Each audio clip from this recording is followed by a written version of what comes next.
Knock, knock, knock, you owe us money you haven't paid. Where you'll pay $1,000, $2,000, $3,000. What we call modesty in the West and what we call modesty in Ghana are not parallel to each other. That's why sometimes it takes people years to start businesses. Or, we don't want to downgrade our lifestyle, so we have to find ways to make more money. So now my ability to create wealth within what would have been 5 years now might be 10 years, 8 years, whatever. I'm scared for Ghana because I don't know how people will be able to handle that. Where you may think, oh, but me, I have money, so I don't have to rely on people. Your money goes very quickly here. I always say, hey guys, welcome back. All right, so in today's video, I want us to talk about one of the things that I would say is quite high up there when it comes to moving to Ghana, right? One of the things that is a little bit of a culture shock that we're not used to in the West. And that is the fact that Ghana is essentially a no credit system. Now, let's be honest, right? Because for those of us in the West, we are very much used to credit. And I'm going to be really bold here and I'm going to say something. I would say that on the scale of things, I would say that Ghanaians are richer than those of us from the West. And the reason I'll say this, okay, is because in Ghana, as I said, there's no credit. So everything you buy belongs to you. Those of us from the West, we know, let's be honest, we know that we rely on credit heavily for so many different things. If there's an option for credit, we're going to take that option for credit because there are benefits to having credit, right? For example, it frees up your capital so you don't have to make bulk purchases in advance. You can make sure that your money lasts longer. Sometimes you don't have the money for everything up front. And so being able to buy things on credit is a great way. I mean, you could say there are some instances where Ghana can give you credit. But when you look at those systems, you don't even want it. You don't even want that credit because the interest rate that it comes with, the terms that it comes with, the loopholes that you have to jump through in order to get the credit. It's not like the West where you can go buy something, put your name down, they'll just run it through the system quickly and within 10 minutes or whatever, you've got your credit and it's done. Here, the process is completely different. And so most people don't tend to use credit systems. I would say that because Ghana is still in its infancy, I think that there's going to be a time when credit is going to be more readily available here.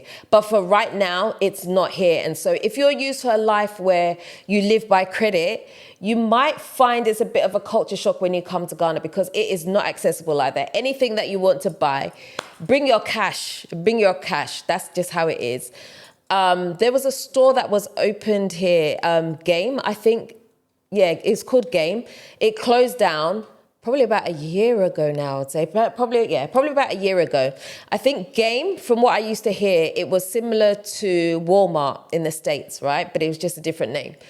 Now, the good thing about Game at the time was that they would allow you to buy stuff, but you'd put it on layaway. So you could pay a little bit at a time, but you'd have to finish paying before you could collect the items. I think in terms of low-level credit, that is the closest that I've ever seen to anything like that here in Ghana. I mean, you can get mortgages in Ghana, but again, they have to have... In order to be able to get a mortgage, you have to be able to give them something in return. So if you want to get a mortgage here, you would have to perhaps let them have the deeds to the land or something like that. And so if you don't have these things, it was harder for you to be able to get the mortgage. And so it wasn't necessarily something that was open to everybody. The rules may have changed now from when I last looked into them. I don't know. And if you do know about the rules, drop them in the comment section. I'd love to hear what you say. And if you've been through the mortgage process here. But anyway, another thing when it came to mortgages was the interest rate. Nobody was interested in the interest rate because the interest rate was so high comparing it to what you get at the West. But anyway, I'm going to go off on a tangent if I start going down mortgages. This video is not about mortgages. This is just strictly about the credit system as a whole and why you have to get used to having no credit here and how that is going to affect you. So, in some cases, you can get credit cards in Ghana. But you don't really see a lot of people with credit cards that I personally have seen. Again, correct me if I'm wrong. I'm not in everyone's bank balance, so I can't say. But from my understanding, credit cards, You have to be able to meet certain stipulations before you get a credit card. For the most part, it's debit card. So you're using your own money. We all know what debit card is, right? You use your own money from the bank. It's yours. You go to the thing. It's your money you're spending. It doesn't belong to the bank. It's not something you're paying back. It's yours, right? So there's maybe limited access in that sense, right? The other way for people here to access credit is very much through family and friends. That's how people do things. And so you have to get used to that system. If you don't have money for something, your only option is to go ask your friends, your family, or whatever, and see how they can come together to help you. Or you don't buy that thing. It's as simple as that. You just don't buy it, because if you don't have the money for things here, you can't buy it. There are so many. So when you look at Ghana as a whole, it may feel like, people don't have this, they don't have that. Why is it like this? It's because there is no credit system. But the things that they do have, they own it. There's no one coming to knock on their door to say, knock, knock, knock, you owe us money you haven't paid, because that credit system is not available. So there are advantages and disadvantages to there being credit and no credit. When it comes to renting, one of the things that I'm sure we all know by now is that most landlords will ask you for 1 year, 2 year advance in rent. They shouldn't. It's supposed to be 6 months. But that's what you're going to likely get for the most part. Now, that's going to be a huge chunk of your savings when you come to Ghana. And we in the West are used to, you pay monthly. You pay monthly for wherever you're living. You put a deposit down and you pay monthly. And so you're able to manage it with whatever your paycheck is, right? If you work for somebody, you work for a company, whatever, you get paid monthly or bi-weekly, however it is, right? And so you know how to manage your money. Now, when you come to Ghana, all of a sudden you're going to rent. But they're not asking you for a monthly sum. They're asking you for 1 or 2 years in advance. Even if it is 6 months, that's a chunk of money. And so unless you have savings, like a bulk of savings, now you have to, that money is cut down because you have to put it towards rent. And if you're not careful, one of the things that can happen, if you're not smart enough or you're not sharp enough, you don't realize quick enough, is that if you are not, once you've paid that 6 months rent in advance, if you are not continuously putting down rent every month on top of what you've paid, so you pay your 6 months and then month one, you don't start saving towards your next 6 months rent, you're going to fall back into trouble, because now you're going to be in a situation where you have to go find another chunk of 6 months money, right, in order to pay your next rent. Because 6 months, trust me, 6 months in Ghana goes extremely quickly. It's not, I don't know what it is about Ghana, but time goes fast. I don't know what it is. I don't know if it's because you're in a more of a relaxed state when you come here or what, but it goes extremely fast. So trust me, 6 months, even 1 year, even 2 years rent. I've rented for 2 years before. And in the blink of an eye, 2 years was over. And so you have to prepare yourself that time is going to come again where you're going to have to pay some rent money. It's time. Do you know what I'm saying? And landlords are not going to wait like that. Like, you have to pay your rent.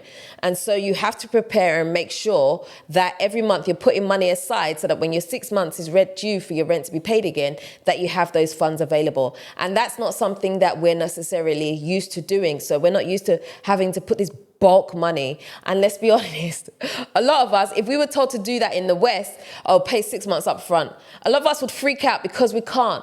And I know some of you are going to say, but you can't compare rental incomes in the West and to Ghana. Well, in some sense you can, because some places, depending on where you want to rent and the kind of lifestyle that you want to live, some rental here can be very, very expensive, like almost the equivalent of living abroad. There are areas that you rent in Ghana where you'll pay $1,000, $2,000, $3,000, $5,000 a month, and that's the truth. And some of these places that rent for amounts like that are not even like lavish. You're not even going to get like Dubai quality where everything is luxury because you're paying $5,000. Some of these places that you rent for such high amounts of rent are pretty substandard. Like, there's nothing in like, you probably go in there, there's things that you want to change. Again, that's another video. I'm going off on a tangent. That's another video. But yeah, so you have to understand that unless you are willing to live Because if you want to come to Ghana and you want to live a modest lifestyle, right, you're going to understand that there's things that are going to be modest in the way that you don't expect them to be modest. So we in the West, we might say, okay, a modest house that I'm going to rent might be, you know, maybe it doesn't have certain luxuries in there. But for Ghana, when we're talking about modest, you might have a kitchen that maybe has one counter. The road outside is really bad. There might not be a poly tank. You know, it might be, you know, to even get to your house, it's like, do you know what I'm saying? Once you get off the main road, like, the modesty, what we call modesty in the West and what we call modesty in Ghana are not parallel to each other. They're completely different. You're going to have to do some things. You know, you might have, and I'm not trying to diss Ghana, please. So if you think I'm here to diss Ghana and you want to take the video that way, that's on you. That's not on me. I'm just saying it as it is so that I'm trying to help you, okay? You might have like broken tiles. Some things may be dirty. You might have to get a proper cleanup crew to go in there and clean things. You might have to make certain improvements to the house. There might be things that are leaking. This is a modest house that you're going to have to fix. And let me also say something when it comes to renting. When things are wrong within your property that you are renting, most of the time it's down to you to fix and not the person who you are renting from. That's just how it is here. So there might even be stipulations in your contracts that will say, okay, the owner is supposed to fix certain things. If you want to go down that route, sometimes you'll be frustrated to the point where you'll end up fixing it yourself, because by the time you wait for the owner to fix certain things, it will take you forever to get it done. It will come maybe 1 week before your rental is about to run out. Like, there are things that you have to understand here. And yes, they are not fair, but they are true. This is what happens. I know I've rented here before for a number of years, and so I know what it's like. Like, just because you have rented for someone doesn't mean that person the onus is going to be on them to fix all the maintenance issues in the house. So if you're going to rent a modest house, know that you're going to have some issues that come with that. So if you want to have the property that you're paying $100 for a month, yes, that's wonderful. And we love to hear those stories of, I got a rental property, it was $100 a month. I've saved so much money in comparison to my life in the West. That's great. But to say the whole picture, right? Because that's what happens. People don't say the whole picture when it comes to living in Ghana, right? Okay, yeah, your rent is $100 a month, but let's see the apartment that you're renting. Let's see the location that it is. Let's see your surroundings. Let's see the noise that you're going to get at nighttime. You know, like there are reasons why it's $100. It's not $100 for nothing. So if you're coming to Ghana with the expectation that my budget is $100 a month for rent, yeah, be ready for what that also entails, because it's not without its problems. Let's just say that. Another thing when it comes to no credit is setting up businesses, right? That's also going to affect you in that aspect too. Because many of us, when we start a business in the UK or America, Canada, wherever in the West it is, right? You know that you can put together a business plan, you can present it to the bank, right? And you can get some type of backing, right? So there are systems in place to help you, again, credit-wise.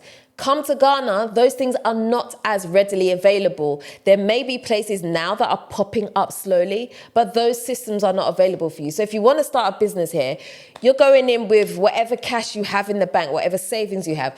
That's why sometimes it takes people years to start businesses, or sometimes they have to find other means. You don't have an office. You literally work with your laptop, your phone. You go sit somewhere. You know, now virtual spaces, thank God, are opening up. So people use sometimes those spaces as offices so that they can start their business. You know, you have to find ways around issues that you're going to have here when it comes to starting a business. But if you're talking about like having a shop front and things like that, even when you rent a shop here, it doesn't necessarily come with all the fixtures and fittings. That's not how it works here. You are going to be the one that is going to put in the light bulbs. You are going to put all the fixtures in. You might have to lay tiles on the floor. So things that we are used to in the West, where it's like, if I'm going to rent this shop, you know, comes more or less fully fitted out, right? You might have to put a few things in, like, okay, I want shelves here, so you'll have to do that. No. In Ghana, you're probably, unless someone has rented it before you and it's in a good state and you don't really have to do too much, you're gonna have to put the fixtures and fittings in yourself, and that means light. Sometimes you may even have to set up your own electricity situation because there's no electricity in that building yet, or it's just not there. Do you know, like, there are certain things that you're going to have to do, and that comes out of the expense of you opening up this business. This is going to be part of your costs, and where there's no credit, this is on you to have the money to do those things. Certain things are going to pop up. That's on you. There is no credit. And so how do people do it here? They have to make sure they have a decent amount of savings. Or another thing people do when it comes to needing credit here is they go into something called susu. If you don't know what susu is like when you have a collection of people, right? And everybody puts into this collection monthly, whatever it is, 100 cities, 1,000 cities, whatever it is that they've agreed upon. And every now and again, I don't know, however the frequency is, one person gets the proceeds from that box. And they use that money to do whatever they want, but they continue the susu. And so everybody in the group gets a turn to withdraw from the susu fund. So it's almost like I guess we could in the West have something similar, but it's not called susu. So it's just like a collective of your friends where you say, okay, we're all putting money into this pot. It's your turn this time, and then it's somebody else's turn, it's somebody else's turn, until everybody's had a turn type thing, right? And that helps people to start their businesses. And that's a really great way. But obviously there has to be trust involved, because there really is no control in situations like that, right? It's not necessarily something that is government backed if you do it with friends. So if something goes wrong, you've lost your money pretty much. I don't know if the government has schemes where you can do susu. I feel like maybe there is. If you know that there is, let me know in the comment section, because I'm not 100% sure on that. So I wouldn't like to say there isn't, but I feel like there is probably some type of alternative that maybe you could do with the bank or with the government or something like that. But susu is a great way. But again, it's not instant cash. It's something that you have to be contributing to before you can take money out of it. So again, it's really not a line of credit when it comes to setting up a business here. So as I said, there are pros to having no credit system in Ghana. And to be honest with you, I kind of like it. I'm not going to lie. It does have its frustrations, but there are times when I'm like, well, it forces you to adjust your lifestyle. Because literally you'll be like, listen, if I don't have the money for this, we're not buying it. We can't afford it. And it's simple as that. And so your choice is now at that point is to, you've got to better yourself. Whenever I find myself in a situation financially, I'm like, okay, well, my only choice is that I've got to level up. Now my brain starts ticking and I start thinking about different things that I can do in order to bring income. And several people do that. In fact, everybody that I know does that. It's not about, we don't want to downgrade our lifestyle, so we have to find ways to make more money. And that's just how it is.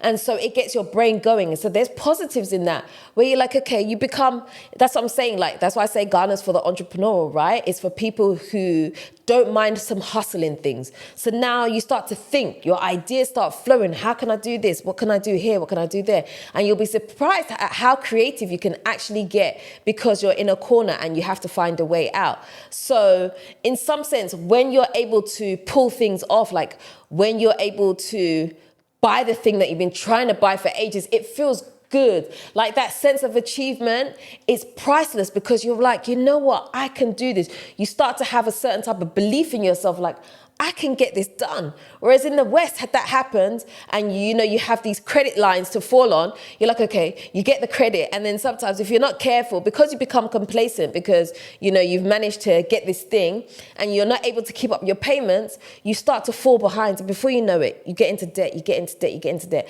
I know in the UK, it's so easy to fall into debt because we buy things that we feel that we need to have.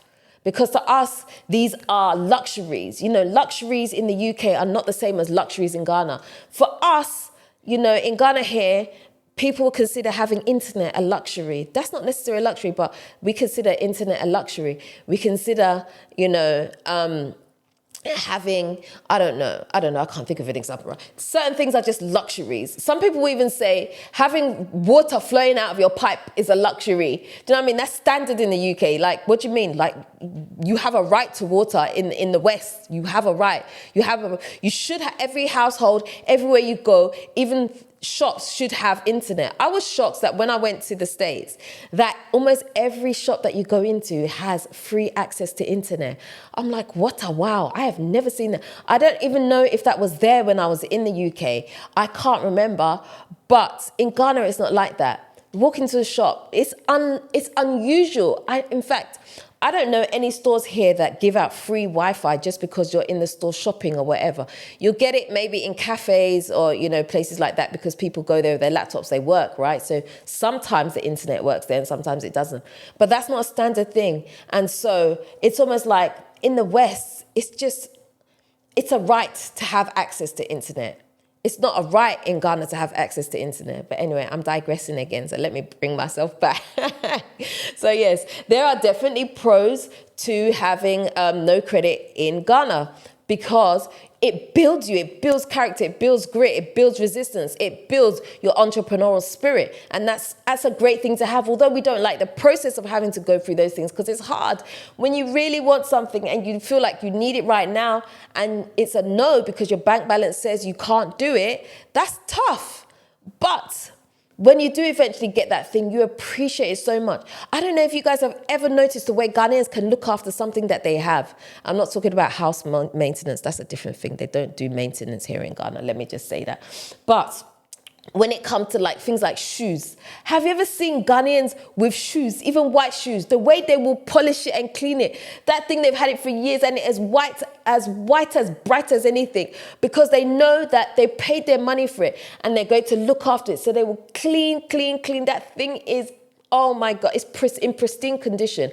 They know how to clean up things and look after them because they know what it took for them to get it. So they value certain things. If you get a laptop, they will value it. They will look after it because they know what they went through to get it. But, sometimes us in the West, we get these things and it's like, well, because we didn't do the hard work really behind getting it. Yes, it took us however long to pay off the thing, but, we didn't feel the pain of having to get that thing, Even for me here, when I bought my laptop here, I'm like, this laptop, nobody should come near it, please. I don't want any water anywhere near it. I'm very particular about my laptop because if anything happens to even my phone, I'm like, if anything happens to it, I don't want no problems.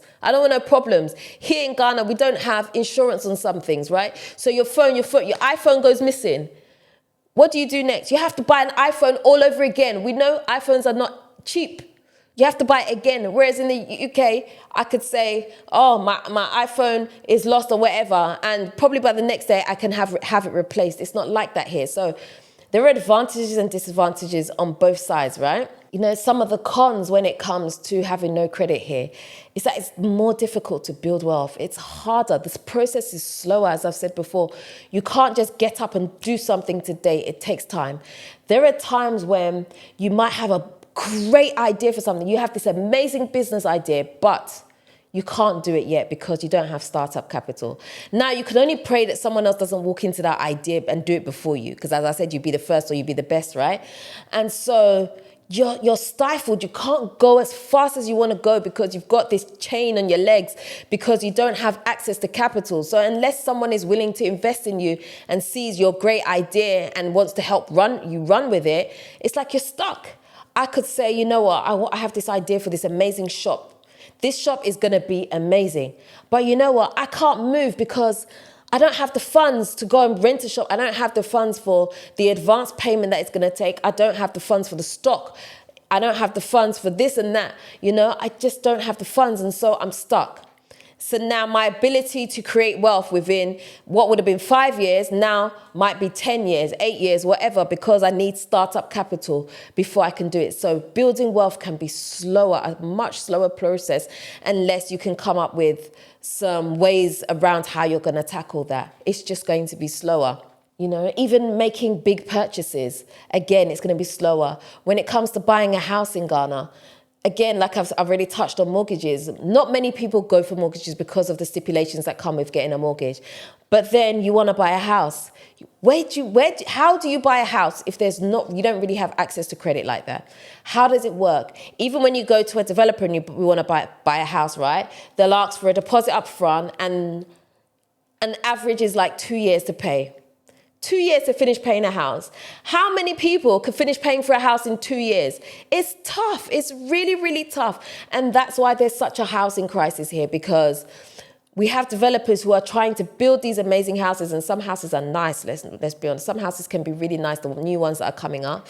But to pay in 2 years is a stretch for most people, even from the people from the West. To pay within 2 years monthly, having to sign up to $5,000 or $10,000 every month until you pay off this house is beyond some people's reach, which is why people go into building their house instead, because that's an option to build slowly. And the advantage of building your house is that you've built it brick by brick. It's taking you 30 years, whatever it is, however long it's taken, right? That house belongs to you. Ain't nobody coming to take it away from you. But if you have tried to buy this house from a developer and it's taking you 2 years, you know what I'm saying, you're not paying, you lose that house. Do you know what I'm saying? And so it's harder to make big purchases with having no credit. It's just tougher. So things here in Ghana are slower because you don't have access to credit in the same way that we have access to in the West. You know, but it is getting better, but I would say that it's slower. You know, now there are little drops of help along the way. So we have things like Momo now, where you could take small loans.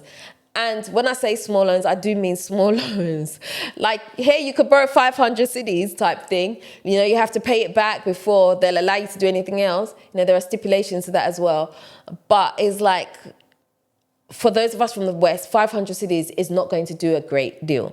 Okay, that 500 cedis, what is that at the moment? That's like $50. But for somebody here, that 500 cedis can mean them starting a business. They will start some small business somewhere and grow the business with 500 cedis. So it's not that that doesn't do anything. It doesn't have the power to do anything. It does, but it's just, it doesn't have enough effect for those of us that are here. But if you're smart, right, and you see that there are these problems, you can come in and take advantage of those problems. Because when it comes to some of these Momo providers, if you don't know what Momo is similar to Apple Pay, for example. So, you know, you can use your phone to pay for stuff. We have a thing where you load money onto your phone and you can use it. You go to shops and you can pay with Momo, right? Yeah, you could just pay with Momo, similar to Apple Pay type thing. It's not a tap and touch, but you put in your code or whatever, or they send you a code, you put your PIN in, and then it sends the money to the person that you're buying from, right? So we have things like that. So there is space to scale on ideas like that, to make it easier for people to have access to cash where they wouldn't. You know, there are microfinance options available, but again, they come with sky-high interest rates. And before you know, if you're not careful, you could fall into certain traps where you're now in debt. And so that's one of the things that I would say that I am scared for Ghana in that sense, because Ghana's not really used to having credit. And so if you're not used to credit, it's like, I'll give you examples. For some of us, I know when I was 18, when I got credit, my first access to credit here, I was like, free money in this baby. And so I was buying stupid things. But thank God I was 18, where I was at a point in my life where when the reality hit me that, you know, you have to pay this money back, I was able to do things to be able to pay the money back and put my credit back into line. But I'm scared for Ghana that when it comes to now having access to money, do people actually have the education behind understanding that it means that you're going to pay it back? And if you don't pay it back, these are the consequences of not paying it back. So in terms of having access to credit here, I'm scared for Ghana because I don't know how people will be able to handle that. In Ghana, people very much rely on community when it comes to needing access to money. You may have family that will lend you money or help you out with certain things. But again, I've said in a video before that, you know, not everything in Ghana is necessarily about money. It's more about association, who you know that can help you in certain things. So although I may not have money to open a shop, I might know somebody that knows somebody that has shops that will say, you know what? All right, I'll give you the shop, and I'll let you rent monthly. I'm going to do this for you, right? So your startup costs, I'm going to cover them for you, but you pay me this every month. And so sometimes that's a way around for people. So it's not that I have the money, but through association, because the person knows that, I'll be good for it because so-and-so knows me, I can now have access to certain things. So not everything is about money. Sometimes it's just purely by who you know and what they can give you access to that will help you with a leg up. So that's why I say when you come to Ghana, it's very much about your connections, who you know, building up those alliances with people that will really understand where you're coming from, your position.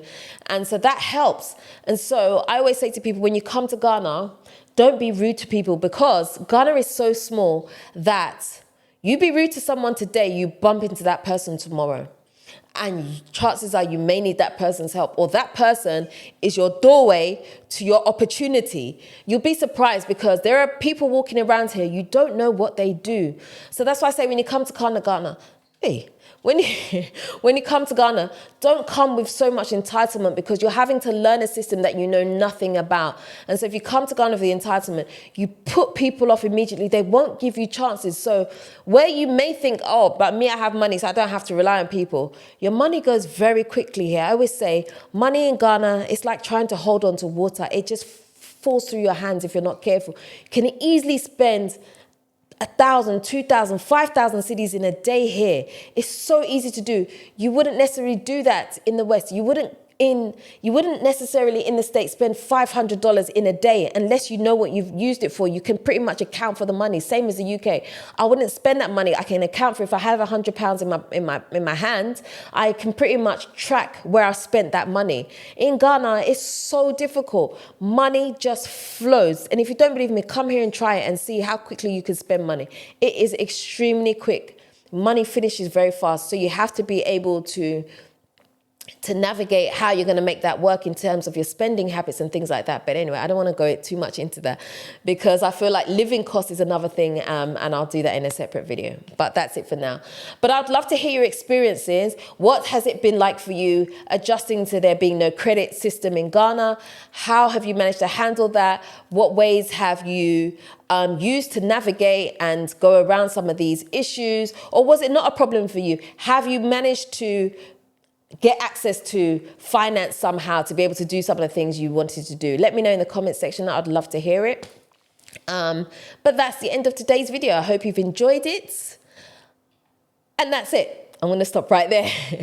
So if you haven't already subscribed to this channel, do me a favor, hit the subscribe button and the notification bell. Don't forget to also like, comment and share this video. Until next time, I am out. 255.